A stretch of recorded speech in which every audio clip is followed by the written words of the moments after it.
শাসনের পর 1947 সালের এই দিনে ভারতবর্ষ ব্রিটিশ শাসন থেকে মুক্ত হয়ে স্বাধীনতা লাভ করে। তাই আজকের এই দিনটি সমস্ত ভারতবাসীর কাছে একটি গর্বের দিন। মুক্তির মন্দির সকালতায় কত প্রাণ হলো বলিদান, লেখা আছে অশ্রু জলে। এই গানটির মধ্যে ভেসে ওঠে ভারত মাতার সেই বীর সন্তানদের আত্মত্যাগের কথা, যারা স্বদেশ প্রেমের আগুনে আত্মবলিদান দিয়েছিলেন। ব্রিটিশের রক্ত চক্ষুকে উপেক্ষা করে হাসতে হাসতে ফাঁসির মঞ্চে শহীদ হন ভারত মাতার সর্বকনিষ্ঠ 18 বছরের বীর সন্তান ক্ষুদিরাম বসু।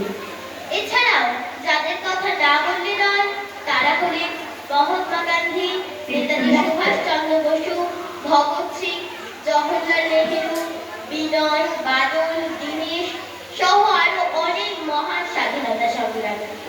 আমরা কৃতজ্ঞ থাকবো এইসব স্বাধীনতা সংগ্রামীদের কাছে। আজ আমরা প্রযুক্তি, শিক্ষা, খেলাধুলা ও আরো অনেক ক্ষেত্রে দ্রুত উন্নয়ন করেছি, যা স্বাধীনতা ছাড়া সম্ভব হতো না। আমরা সৌভাগ্যবান যে আমরা ভারতের এই মাটিতে জন্মগ্রহণ করেছি। কিন্তু স্বাধীনতা দিবস কেবল অতীতকে স্মরণ করার বিষয় নয়, এটি ভবিষ্যতের কথা চিন্তা করার বিষয়।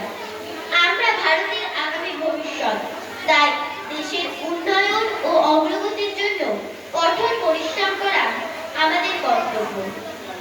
আজকের এই দিনটিকে স্মরণ করার মধ্য দিয়ে আমরা সমস্ত স্বাধীনতা সংগ্রামে আত্মার শান্তি কামনা করি।